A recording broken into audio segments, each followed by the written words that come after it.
প্রিয় ভাইয়েরা, আমি বলেছিলাম যে একদল খেয়ে গিয়েছে আর একদল খাওয়ার জন্য রেডি হয়ে আছে। তো কোনো দল এটা নিয়ে কোনো কথা বলল না। আপনারা এটাকে নিজের গায়ে যে মাখালেন, এটা ঠিক হয়নি।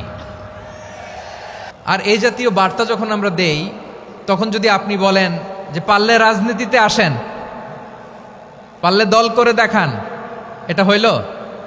তো যশোরের প্রোগ্রামের এক ভিডিওর পেছনে আমাদের কিছু দিনী ভাইরা 6 বছর আগের এক অডিও ব্যাকগ্রাউন্ডে জুড়ে দিয়ে বিভ্রান্তি ছড়ানোর জন্য সোশ্যাল মিডিয়াতে ছড়িয়ে দিয়েছে। তো তাদের প্রতিও আমাদের কোনো রাগ নাই, ক্ষোভ নাই। তারা হয়তো দিনই তাকাদা থেকেই করেছে। বিশাল মাঠ, আমি তো বাংলাদেশের অলমোস্ট অধিকাংশ জেলায় গিয়েছি। এই এমসি কলেজের ময়দানের মতো মাঠ আমার চোখে আর পড়ে নাই বাংলাদেশ।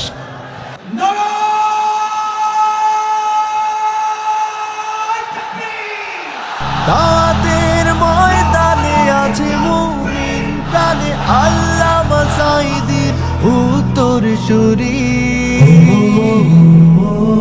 আজ হারি আজ হারি আজ হারি মিজানুর রহমান আজ হারি। সিলেটের আলিয়া মাদ্রাসার যে ময়দান, সেখানে দীর্ঘ 33 বছর 34 বছর সরাসরি কোরআন থেকে তাফসির করে আপনাদেরকে শুনিয়েছেন এই ভূখণ্ডের তাফসির জগতের কিংবদন্তি শহীদ মরহুম আল্লামা দেলোয়ার হোসেন সাঈদী রহিমাহুল্লাহ। আমরা আমাদের আল্লামার জন্য দোয়া করি, আল্লাহ তাআলা মরহুম আল্লামা দেলোয়ার হোসেন সাঈদী রহিমাহুল্লাহর জীবনের সকল খেদমাগুলোকে আল্লাহ তাআলা কবুল করে নিক। ওনার কবরটাকে আল্লাহ তাআলা কোরআনের নূর দিয়ে মোনাওয়ার করে দিক। আমি আরও সৌভাগ্যবান যে আমি অত্যন্ত নগণ্য ক্ষুদ্র একজন কোরআনের ছাত্র হয়ে কোরআন থেকে যা বুঝেছি, এই কথাগুলো যখন দেশ থেকে দেশান্তরে যেখানেই যাই শোনাবার জন্য লক্ষ লক্ষ দিনী ভাইরা সেখানে উপস্থিত হয়, আলহামদুলিল্লাহ। এবং যারা আসতে পারেন না, এরকম কোটি কোটি বনি আদম পরবর্তীতে সোশ্যাল মিডিয়ার কল্যাণে তারা কথাগুলো শোনেন, আলহামদুলিল্লাহ। আবার এমনও অনেক আছে যারা আমাদেরকে পছন্দ করেন না, তারাও ডায়েরি খাতা কলম নিয়ে, মোবাইল নিয়ে, ল্যাপটপ খুলে আমাদের আলোচনা শোনেন। আমি তাদেরকেও ভালোবাসি, কারণ আমার স্লোগান হচ্ছে হেরে যাবে ওদের হিংসা, ষড়যন্ত্র, জিতে যাবে আমাদের ভালোবাসা। যারা আমাদের বিরোধিতা করে, আমাদের ব্যাপারে ঘৃণা ছড়ায়, তাদের জন্য আমাদের বুক ভরা দরদ আর ভালোবাসা আছে না নাই? কারণ ভালোবাসা দিয়ে যা জয় করা যায়, কঠোরতা দিয়ে তা পারা যায় না। তো যারা বিরোধিতার জন্য আমাদের আলোচনা শোনেন, তাদেরকেও ওয়েলকাম। যারা আমাদের আলোচনা আউট অফ কনটেক্সট নিয়ে এক জায়গার মাথা আর এক জায়গার লেজ জুড়ে দেন, তাদেরকেও ওয়েলকাম। গত সপ্তাহে আপনারা জানেন খুলনা বিভাগের প্রোগ্রাম আমি দিয়েছিলাম যশোরে আদ্দিন ফাউন্ডেশনের উদ্যোগে। তো যশোরের প্রোগ্রামের এক ভিডিওর পেছনে আমাদের কিছু দিনী ভাইরা 6 বছর আগের এক অডিও ব্যাকগ্রাউন্ডে জুড়ে দিয়ে বিভ্রান্তি ছড়ানোর জন্য সোশ্যাল মিডিয়াতে ছড়িয়ে দিয়েছে। তো তাদের প্রতিও আমাদের কোনো রাগ নাই, ক্ষোভ নাই। তারা হয়তো দিনই তাকাদা থেকেই করেছে, কিন্তু তারা হয়তো বুঝতে পারে নাই এই যে রিসেন্ট আলোচনার ভিডিওর পেছনে 6 বছর আগের অডিও জুড়ে দেওয়া, এটাকে বাংলায় বলে প্রতারণা। কি বলে? প্রতারণা, ধোঁকাবাজি। এখনকার আলোচনার ভিডিও আর ব্যাকগ্রাউন্ডে এডিট করে লাগিয়েছে 6 বছর আগের অডিও। এটারে প্রতারণা বলে, ধোঁকাবাজি বলে। আর বিশ্বনবী বলেন, মান গশানা ফালাইসা মিন্না, the person who deceives us he is not among us. যে আমাদেরকে ধোঁকা দেয়, সে আমাদের অন্তর্ভুক্ত নয়। তো বিশ্বনবীর এই হাদিস তারা মনে রাখে না। তো এই জন্য শুধু বিশ্বনবীর প্রতি সাল্লাল্লাহু আলাইহি ওয়াসাল্লামের প্রতি সেরেফ ভালোবাসা আপনাকে বাঁচাতে পারবে না যদি বিশ্বনবীর আদর্শ আপনি গ্রহণ না করেন। তার জলজান্ত প্রমাণ, আবু তালেব বিশ্বনবীকে অনেক ভালোবেসেছেন আলাইহিস সালাতু ওয়াসসালাম। পলিটিক্যাল শেল্টার, ফিনান্সিয়াল শেল্টার, সব ধরনের শেল্টার তিনি দিয়েছেন, কিন্তু বিশ্বনবীর আদর্শ মানেন নাই। মুক্তি মিলবে? হ্যাঁ, আওয়াজ করে বলেন, আবু তালেবের কি মুক্তি মিলবে? তাহলে সেরেফ ভালোবাসা আপনাকে বাঁচাতে পারবে। ভালোবাসার পাশাপাশি বিশ্বনবীর আদর্শকে মেনে নেওয়ার দরকার আছে না নাই? তো যারা এই সমস্ত কাজ করেন আমাদের ভাইয়েরা, তাদের জন্য আল্লাহ তাআলার কাছে আমরা হেদায়েতের দোয়া করি। আবার আমি দেখেছি আমার গত সপ্তাহের যশোরের আলোচনার একটা লাইনকে কেন্দ্র করে আমাদের অনেক রাজনীতিবিদ বন্ধুরা অনেক ক্ষুব্ধ প্রতিক্রিয়া দেখাচ্ছেন। ওই কথাকে নিজেদের গায়ে টেনে নিজেদের গায়ে মেখে ওনারা ক্ষুব্ধ হয়েছেন। প্রিয় ভাইয়েরা, আমি বলেছিলাম যে একদল খেয়ে গিয়েছে আরেক দল খাওয়ার জন্য রেডি হয়ে আছে। তো এখানে কি আমি কোনো দলের নাম বলেছি? বাংলাদেশে ৪৮টা প্রায় নিবন্ধিত রাজনৈতিক দল, কোনো দলের নাম আমি বলিনি। কথাটাকে আমি জেনারেল রেখেছি। দায়ীদের বৈশিষ্ট্যই এটা, দায়ীরা জেনারেলি কথা বলে, যার যেই মেসেজ নেয়ার তারা সেখান থেকে নিয়ে নেয়।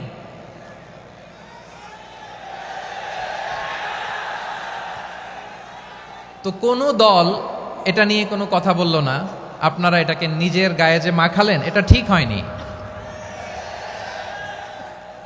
আমি বলবো যে এটা খুবই অনভিপ্রেত হয়েছে। কোনো দলকে টার্গেট করে বা কোনো দলের পক্ষে আমরা কখনো কথা বলি না। আমরা কোরআনের পক্ষে কথা বলি, ইসলামের পক্ষে কথা বলি, ঠিক কিনা বলেন? সো একটা জেনারেল কথাকে যদি আমার রাজনীতিবিদ বন্ধুরা নিজেদের গায়ে মাখেন, ক্ষুব্ধ প্রতিক্রিয়া জানান, এতে করে সাধারণ জনগণের কাছে একটা নেগেটিভ মেসেজ যাবে ওনাদের ব্যাপারে। এটা হোক আমরা চাই না। এদেশের যত এই যে আমার ভাইয়েরা, এই যে, তো আমার প্রিয় রাজনীতিবিদ বন্ধুদের আমি বলবো, কথাটা ছিল ভেরি জেনারেল, এটা নিজেদের গায়ে মাখানোর কোনো দরকার নাই। আমরা এই যে এক্সিস্টিং যে রাজনৈতিক চর্চা, এটা থেকে আমরা বেরিয়ে আসতে চাই। আমরা চাই না এদেশে চাঁদাবাজি, দখলবাজি থাক, ঠিক কিনা বলেন? এদেশে কোনো দুর্নীতি থাক, টেন্ডারবাজি থাক, এগুলো আমরা চাই। আই হেট পলিটিক্স একটা জেনারেশন আছে, এই বেশিরভাগ জেনজি অফ সিলেট, এরা আই হেট পলিটিক্স জেনারেশন। এরা পলিটিক্সকে পছন্দ করে না। তো কেন করে না, এর দায়ভার আমাদের আছে না নাই? আছে। এবং আমরা দেখেছি ক্ষমতার পালাবদল যখন হয়, এক সরকার যায় আরেক সরকার আসে, তখন দুর্নীতির ফিরিস্তি আমরা জানতে পারি, এর আগে জানতে পারি না। প্রতিটা দলের ভেতরেই আমরা এই বাজে চর্চাটা দেখেছি। সো এখন আমাদেরকে শুধরে নেয়ার সময় এসেছে। এটা এই সুন্দর সময়, নতুন প্রভাতের বাংলাদেশ, নতুন ভোরের বাংলাদেশ, এই সময় আমরা কাদা ছোড়াছড়ি যেন না করি।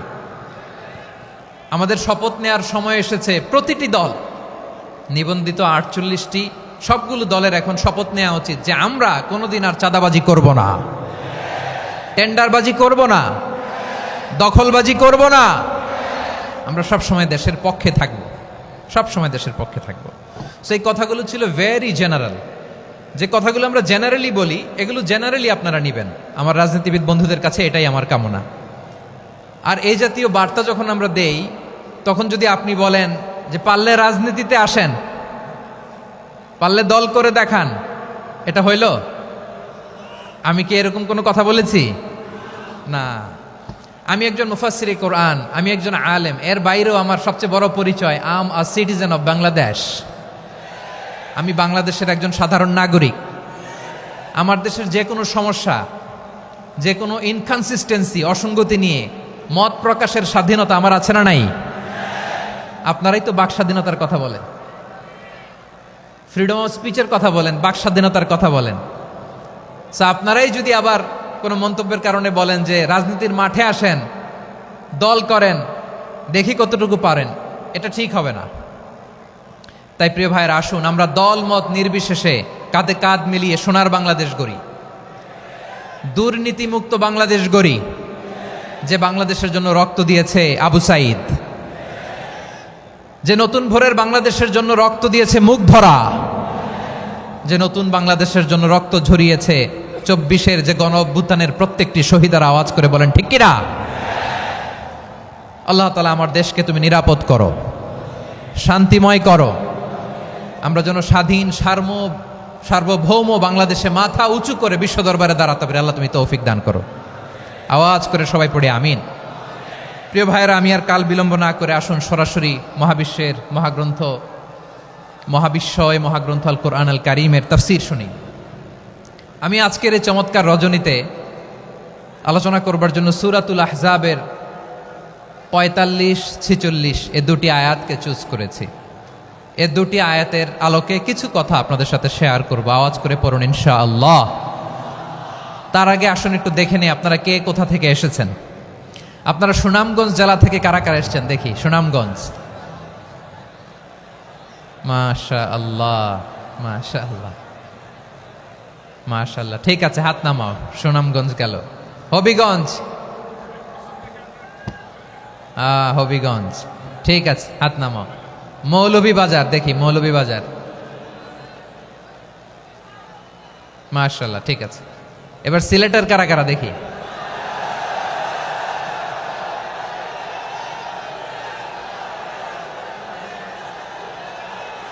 মাশাআল্লাহ মাশাআল্লাহ। বক্কা বক্কা,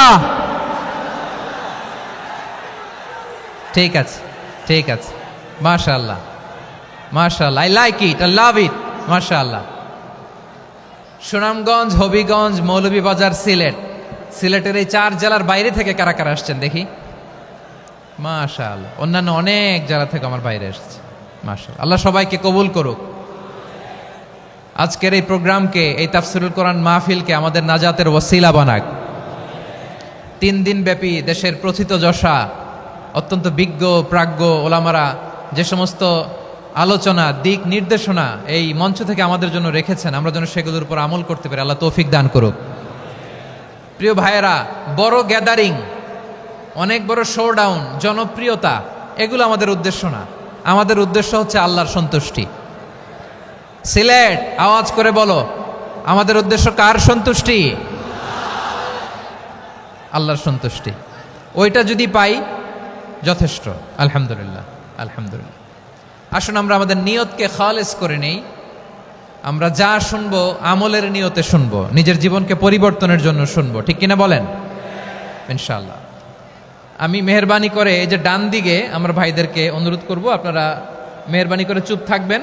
অনেক এলইডি আছে, এলইডি, হ্যাঁ দেখেছি দেখেছি দেখেছি দেখেছি। কোনো এক্সকিউজ দেওয়া যাবে না, এটা নাই ওইটা নাই, এরকম কোনো কথা হবে না।